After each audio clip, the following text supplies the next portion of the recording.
Have you ever felt completely alone? Like your prayers were hitting the ceiling and bouncing back?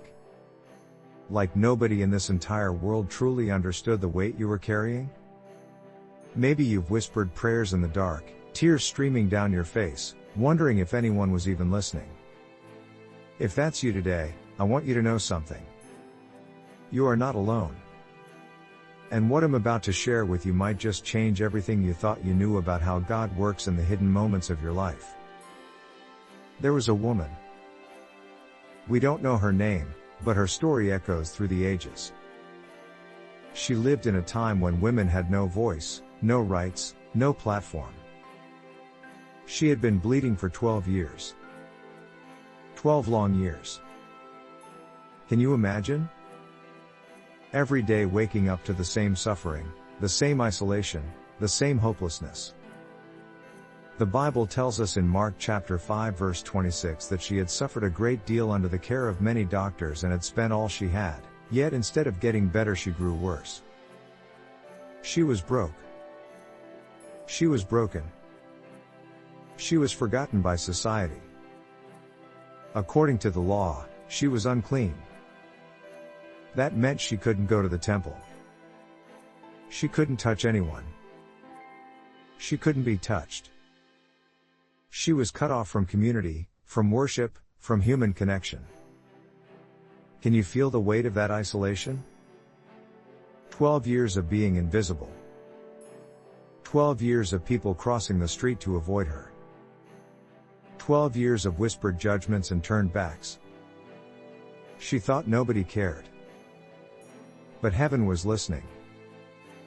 You see, while the world saw her as unclean, God saw her as his daughter. While people counted her out, God was counting every tear. While society pushed her to the margins, God was preparing a divine appointment. The woman heard that Jesus was passing through. And something stirred in her heart. Faith.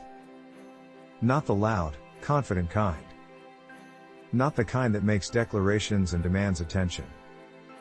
No, this was the quiet, desperate kind. The kind that says, if I just touch his clothes, I will be healed.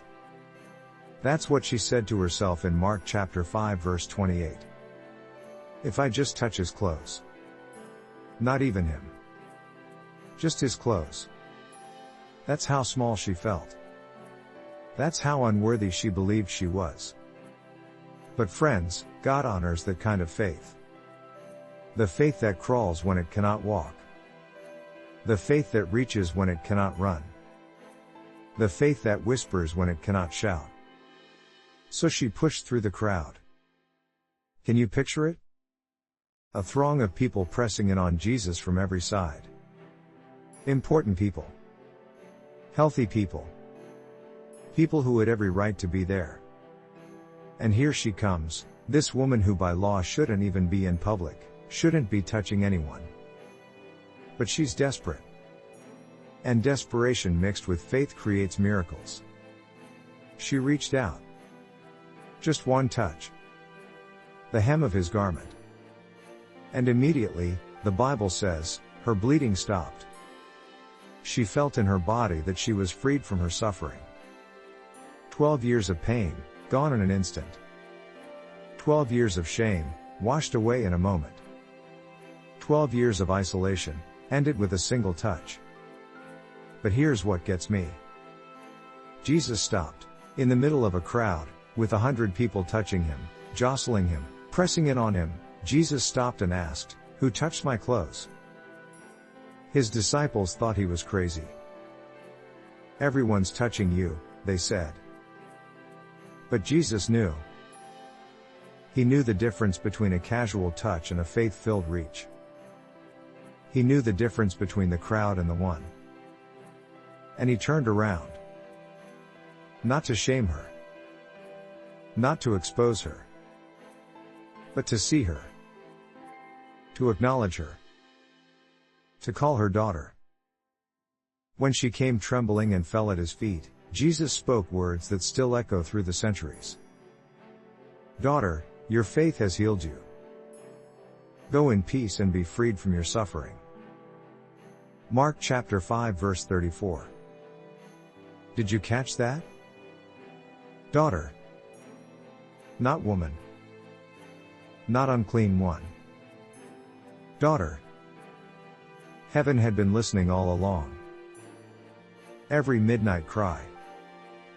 Every desperate prayer. Every moment she thought she was alone. God heard it all. And He orchestrated a divine encounter in the middle of a crowded street. Maybe you're that woman today.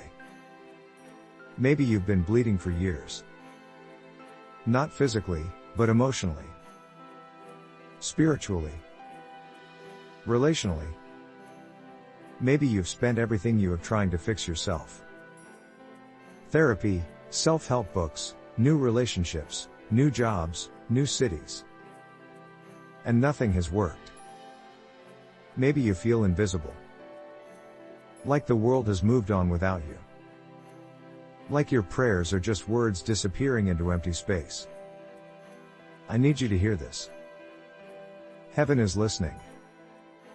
Right now, as you watch this, God sees you. He knows your name. He knows your pain. He knows the weight you carry that nobody else can see.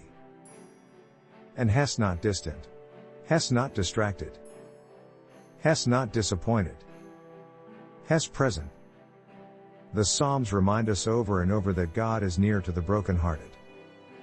Psalm 34 verse 18 says, "The Lord is close to the brokenhearted and saves those who are crushed in spirit." Close. Not far away. Not watching from a distance. Close. So close that a whispered prayer reaches His ears immediately. So close that a silent tear moves His heart. So close that even when you can't find words, He understands the groan of your spirit. But here's what we need to understand. Sometimes God's listening looks different than we expect. Sometimes He doesn't answer immediately. Sometimes He lets us walk through the crowd, push through the obstacles, reach out in faith even when we're trembling. Why? Because He's not just interested in healing our circumstances. He's interested in growing our faith. He's interested in the journey that transforms us from victims to victors, from broken to beloved, from invisible to seen.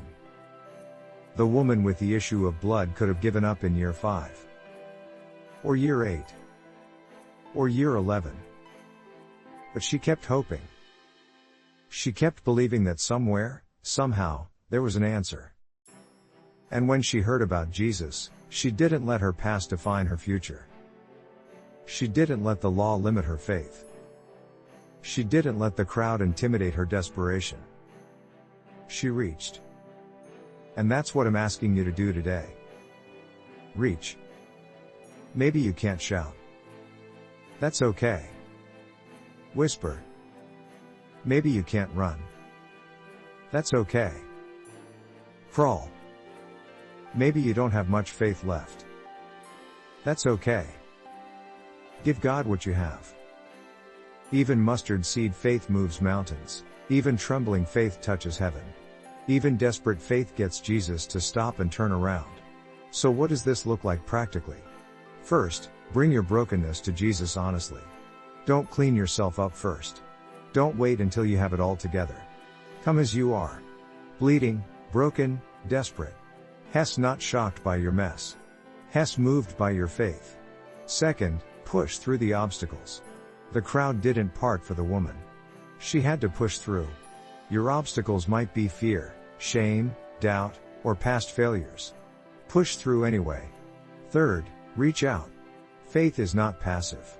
It's active. It takes a step. It reaches a hand. It whispers a prayer. Do something. Anything. Just reach toward Jesus. Fourth, receive His words over you. When Jesus called her daughter, He was redefining her identity. You're not what happened to you. You're not your diagnosis. You're not your failure. You're His daughter. You're His son. You're beloved. Finally, go in peace. Jesus didn't just heal her body. He released her into a new life. Free from suffering. Free from shame. Free to live fully. That's what He wants for you too. I don't know what you're carrying today. I don't know how long you've been bleeding. I don't know how many times you've tried and failed. But I know this. Heaven is listening. God has not forgotten you. Your story is not over. And the same Jesus who stopped for one desperate woman in a crowd 2,000 years ago is stopping for you right now. He sees you. He hears you. He loves you. And has about to do something beautiful in your life. Trust Him. Reach for Him. Believe that even when it feels like nobody cares, Heaven is listening. And Heaven is about to answer. Please like and subscribe. See you in the next video.